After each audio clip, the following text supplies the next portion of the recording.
This is breaking news from the Las Vegas Review-Journal, sponsored by Michael Gaughan's South Point Hotel, Casino, and Spa. 47 on behalf of Robert Tellis, who's president of custody. We can hear you. Thank you, counsel. Tellis.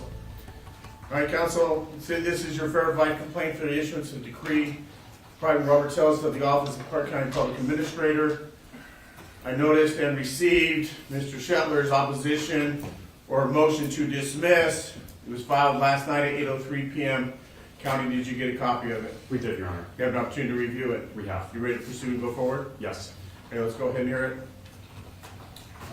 If Mr. Shetler wants to proceed within the argument, we'll reserve. Okay, Shetler, let's hear your argument. Your Honor, the documents speak for themselves. I know that you didn't have much time to read it, but there's not much there. It's premature. The paragraphs 9 through 12 are inaccurate. Bail is not foregone conclusion at this time. There's still time, and there's an intention for Mr. Tellis' criminal attorney to make a bail motion. Okay, so you're saying that basically only those 9 through 12. That's what I want to go through in your opposition or your motion to dismiss.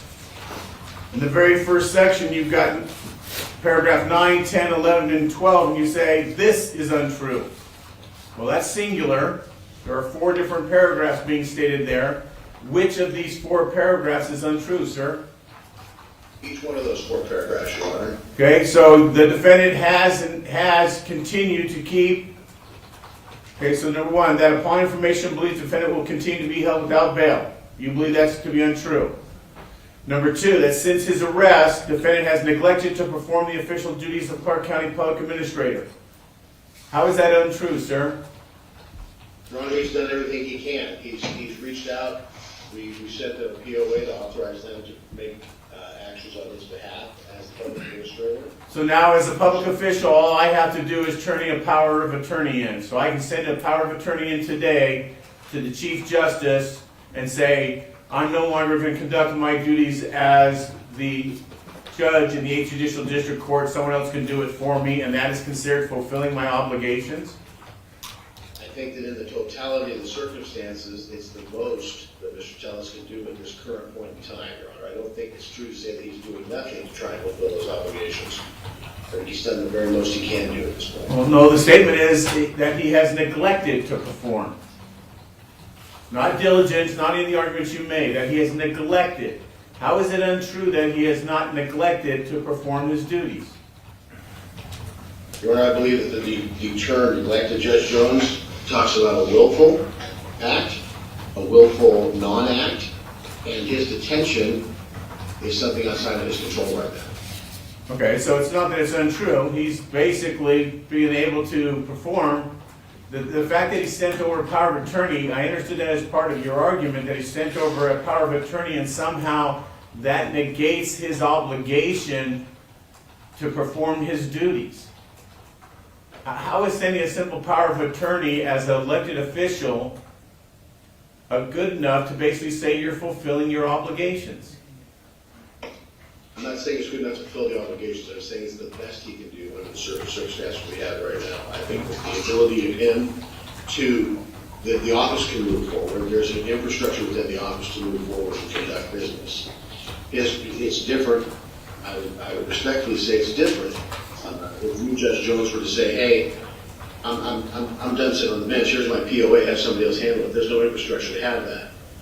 The public administrator's office is set up with other individuals that can handle the job and move the job forward. His absence is not preventing them from moving forward. And the one thing he could do, he did do, to facilitate their ability to make sure there was no question about them being able to move forward. Excuse me. So I guess what you're saying is the public administrator's office can be done and be run without a public administrator. We don't need a head to that office. It's just superfluous. It's kind of a glorified position without any meaning then? Or does the public administrator actually have a purpose in his job? I'm not saying it's superfluous. I'm saying that the totality of the circumstances of what we have right now is detention. His detention is beyond his control at this point in time. Okay.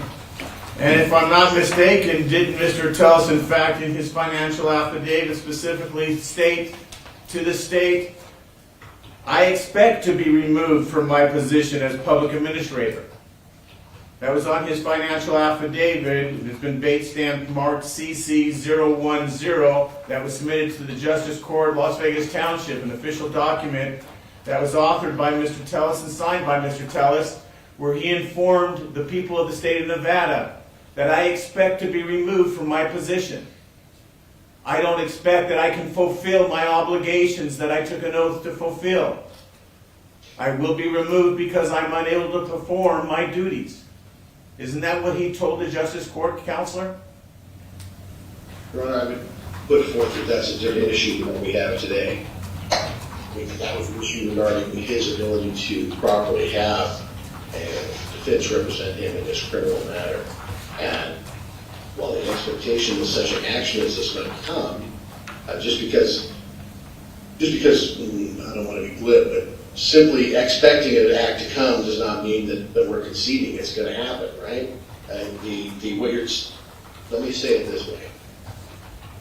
The financial affidavit, I understand why the state's included. I understand why it's there. I understand what you're saying, Judge. I would say that we're talking about two different arenas, and frequently, as you yourself know far more than I, in the legal world, we have to sometimes hold two separate contentions at the same point in time that are occasionally in conflict. Expecting to be removed from office and being removed from office are two different things. There's a mechanism that can be brought to try and remove him from office. This statement, I believe, the crux of this is the difference between if I were in elected office and I said, you know what, I'm done, I'm not hanging out anymore. It's different if I say that versus I'm being detained in Park County Detention Center and exercising my constitutional rights to defend myself. But this is the best I can do right now. I'm not walking. I'm doing the very best that I can do under the circumstances. Well, and I understand, Counselor, you're making that argument, but this is an official court document that he signed telling the state of Nevada, I expect to be removed. I expect to be removed because I cannot fulfill my obligations. I cannot do what I was elected to do. And so what he wanted was the benefit of the state to provide a legal defense for him, because you previously, if I was not mistaken, were his criminal defense attorney. He came into the state and said, I no longer can afford a private attorney. I want the ability to go forward and have a public defender defend me. So I want to use the benefit of this argument, this statement, that I'm no longer going to be employed by the state of Nevada. That's my basis. That's my legal representation to the state of Nevada as to why I cannot afford an attorney. And now you want to come in and say, I'm sorry, that piece of paper really doesn't have the meaning it has there.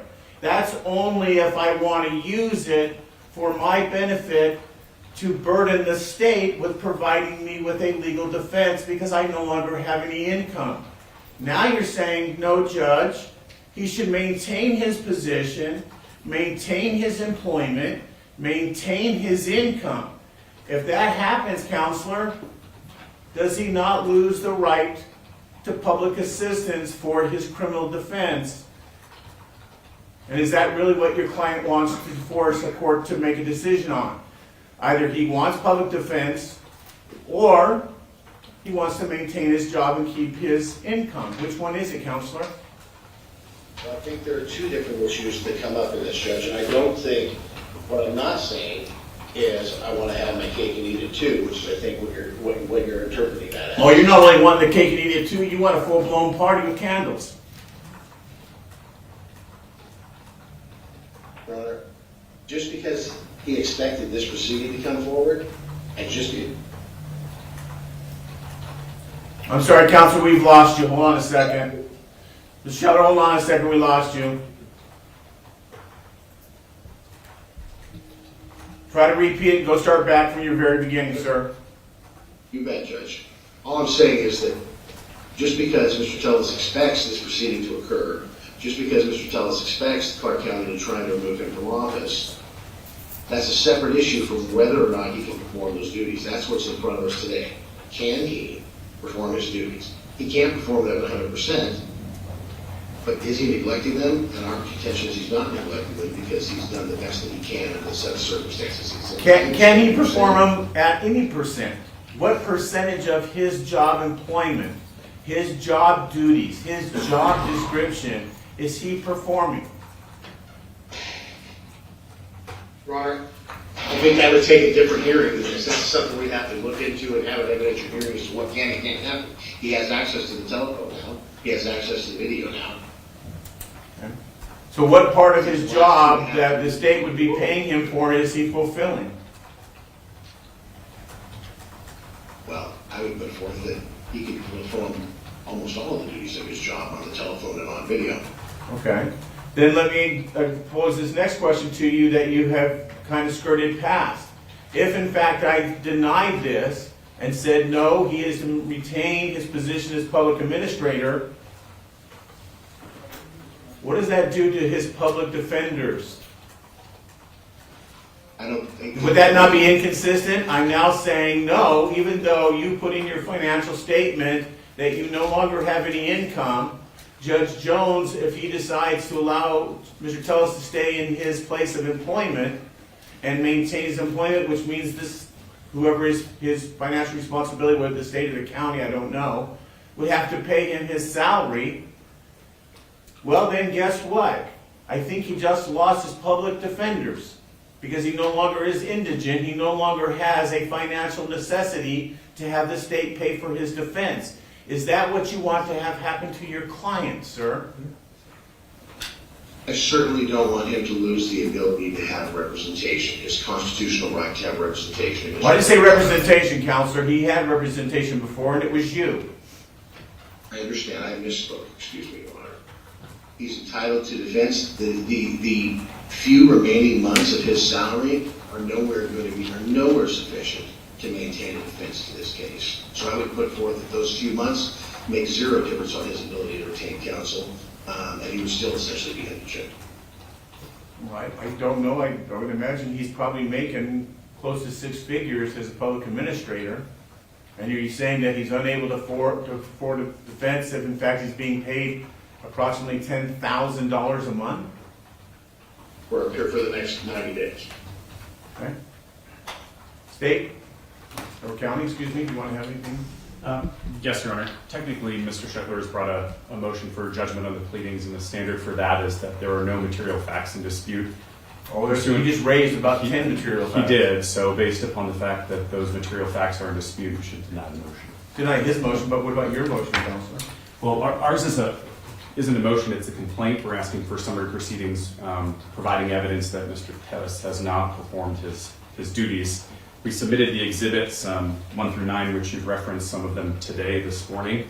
And so once the court decides the motion, then we can proceed to, I guess, argument on the merits of the summary proceedings today. Well, I'm concerned with this. The only reason I have some concern is we all kind of understand the logic here. We all understand the argument here is he can't come to work.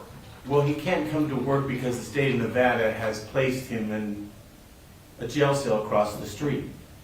So when the state makes it impossible for its employee to make it to work, how does the state then come in and be able to say and benefit from it and say, well, he's not showing up to work.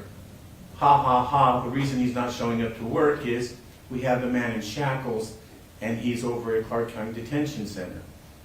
Doesn't that seem a little bit opposed to what the law and the fairness should be? He's an innocent man as he sits here today. He's guilty of nothing.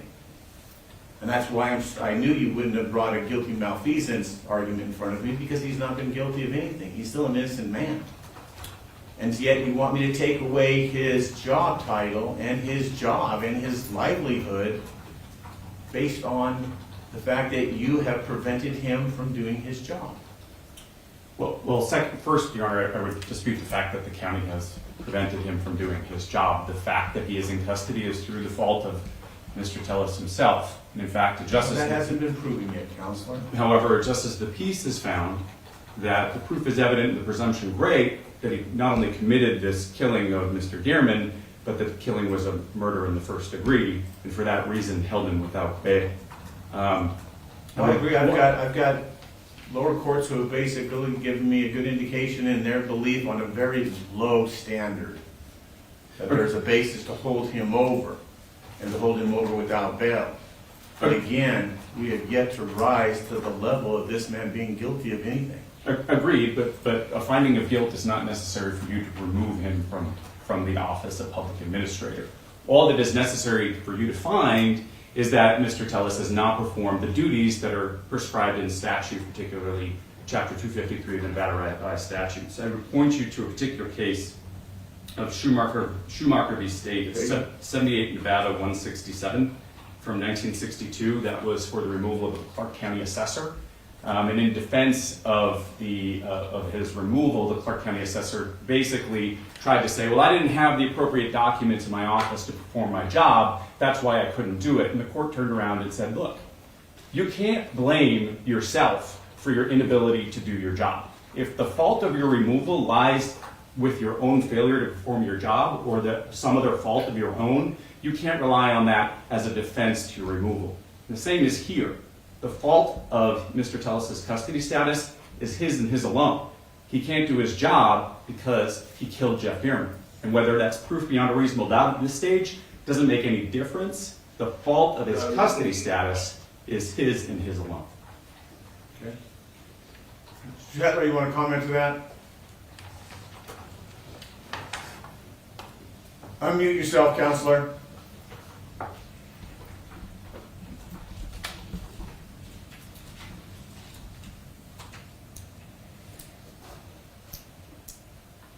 So I'm unable to hear. Go ahead, try again. I'm here. There you go, go ahead. First of all, I appreciate what Jeff's saying, Your Honor, but that we've just blown through the entire defense of Mr. Tellis' criminal issue to come to the point that this is an intentional act. It's completely an opposite, because that was a situation where the individual basically thumbed his nose and said, I'm not going to do my job. That's not what's happened here. As you yourself stated, there's not been a determination of guilt.